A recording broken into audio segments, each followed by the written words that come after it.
The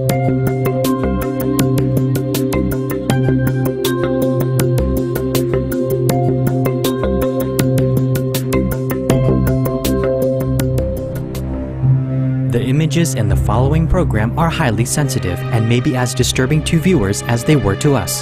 However, we have to show the truth about cruelty to animals, praying that you will help to stop it.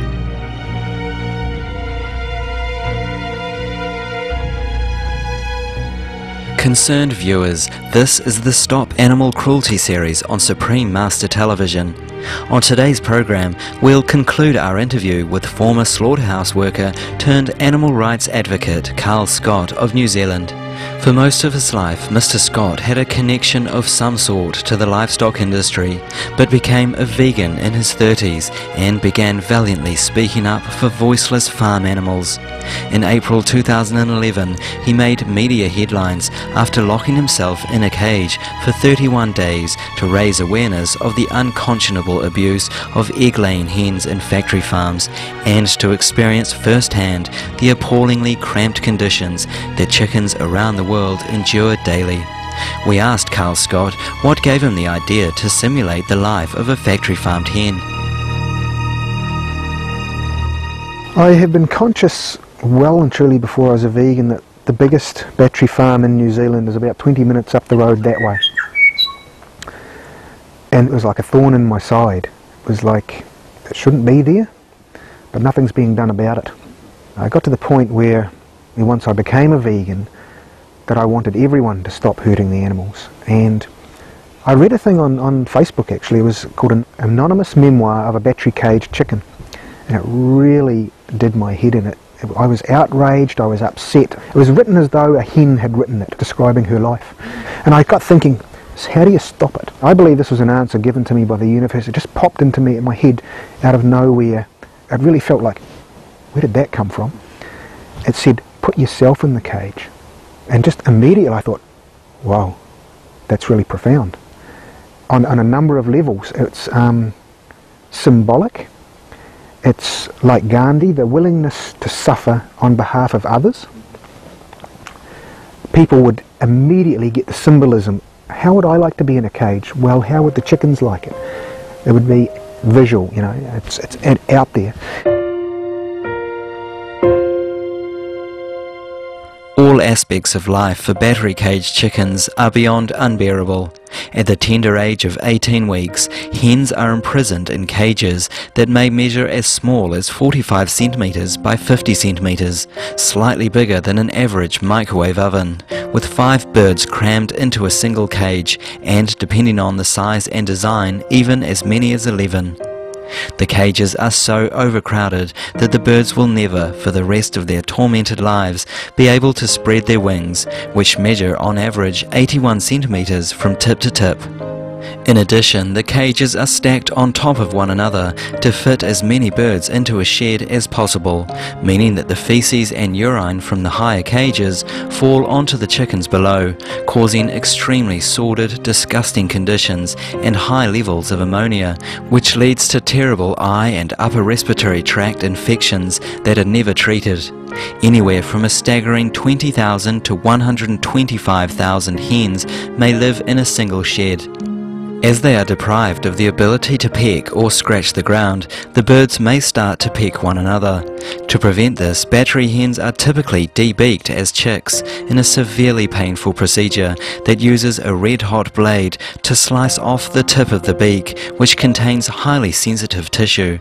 Chicks are first de-beaked at 1 day old and then again at 7 weeks, as the beak often grows back, all without the use of anesthesia or painkillers. Light conditions and food are viciously manipulated to get the hens to lay more eggs, and a single hen is forced to produce anywhere from 250 to 290 eggs a year, whereas their counterparts who live free normally lay only 12 to 24 eggs. The unnatural conditions of battery cages causes enormous discomfort and various diseases to the reproductive systems of young hens. Being deprived of movement, the birds often experience bits of egg clogging their oviducts, leading to inflammation and ultimately paralysis. Also, oversized eggs are often formed that cannot be laid, causing the uterus to collapse or become displaced, as the birds are forced to expel these eggs on a daily basis. This is the terrible fate of battery hens. What was it like to spend such a long time in a cage? Mr. Scott now tells us of his experience of living life like a battery hen.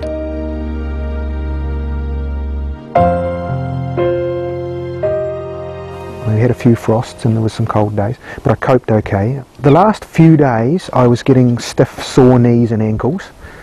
If I had done 2 months I would have been in pain. 3 months I would have been in a lot of pain. And that was enough to make me understand what life might be like for a chicken. And also one thing that really struck me was I had to get out one day, empty my toilet bucket. Nobody had come, the bucket was full, I had to get out myself and do it. And I went around the back of the tent. And I had seen the area around there before, but it had been over a week since I'd been there, and it was delightful to have a different change of scenery. And it was that really surprised me, and it made me realise how much we crave and love novelty, variety, stimulation. I had a laptop, people visiting me, all this media, and I still enjoyed that view. The chickens have nothing except themselves, the cold steel cage, each other. That's it, that's their life. It must be insane. It must literally drive them insane, just that boredom. All animals, they love that novelty, variety, stimulation. Yeah, that's one thing that really came out of it for me. During his time as a slaughterhouse employee, Carl Scott worked various jobs, mostly related to the slaying of sheep, and thus saw the many atrocities committed against our innocent, sensitive animal co-inhabitants. On one occasion, he worked in the killing line for cows. The abuse of cows raised for meat is truly horrendous. The helpless animals are branded repeatedly with a searing hot iron, which inflicts third-degree burns. In addition, the males are castrated and dehorned and without painkillers.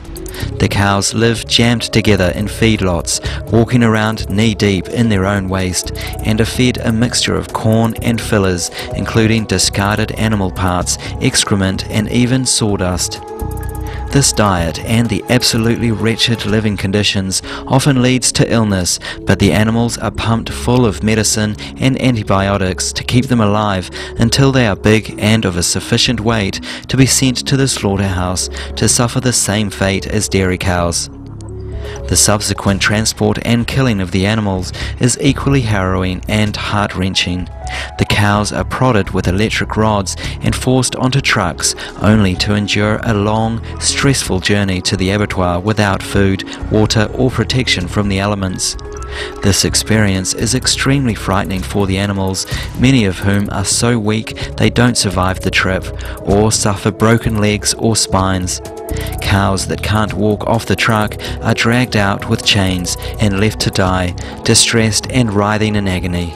The bovines are then led into the house of death. Yeah, the other thing that I saw was the beef house where they killed the cows. Now that's one thing that really stuck in my mind. It surprised me. Was I went down there to work. Somebody was off sick and they needed somebody, so I went down, filled in for the day. I was watching them kill the cows. They would come through the wall. Most of the sheep, when they come through, they were sort of bewildered and confused. Some of them were obviously scared, but they were more sort of, what's happening, where am I? The cows were much the same, what's happening, where am I? But they really looked scared. It's like they knew this was bad and they didn't want to be there.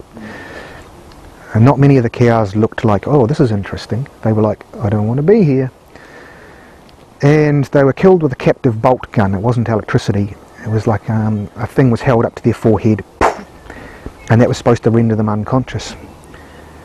I saw on a couple of occasions when it didn't work, but one in particular has always stuck with me. The guy put a shot and it didn't work, and the cow was bellowing and throwing its head around like that. It was obviously fully conscious and very distressed, as you would be. And the guy was frantically, his hands were shaking, trying to reload his gun and get it down, and he couldn't get the gun. And finally, boom, he got the shot in, and the cow went down, and he was like, he could, and he looked around and he saw me looking at him, and he looked really guilty. he looked, and I just sort of thought a guy who did this for a living would just sort of get used to it and be immune to it, but he did not enjoy what he was doing. In the final heinous step, the cow is chained at a hind leg, hoisted upside down onto a moving belt and bled to death after the carotid arteries in her neck are slit. Today, Carl Scott is vegan. What made him adopt the compassionate plant-based diet? I had a dream. It was a very profound dream. It was like I was talking to Jesus or the Buddha or some holy figure. And I don't remember what the conversation was, but just before I woke up, I looked at them and I said, I'm going to become vegan. And I burst into tears. And this feeling came over me, this is in the dream still, this just feels so right. And then I woke up, whoa. And it was like I just knew, oh, that's my answer. And I so didn't expect that. I thought the universe would tell me, write a book, go travelling, whatever. I did not expect go vegan, but that was my answer.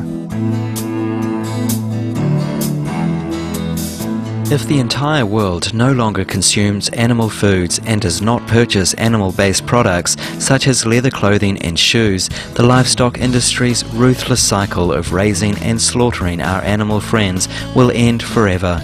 Mr. Carl Scott, we laud your loving, noble efforts to protect the sensitive, intelligent animals, and may all who hear your profound story become vegan. For more details on Carl Scott, please visit www.facebook.com, search Person in a Cage. Read Carl Scott's story From Slaughterhouse Worker to Vegan, A Strange Journey at www.vegsense.net/articles.html. Thank you for your presence today on Stop Animal Cruelty. We sincerely pray that all humanity soon adopts the life-preserving, animal-friendly, organic, vegan diet.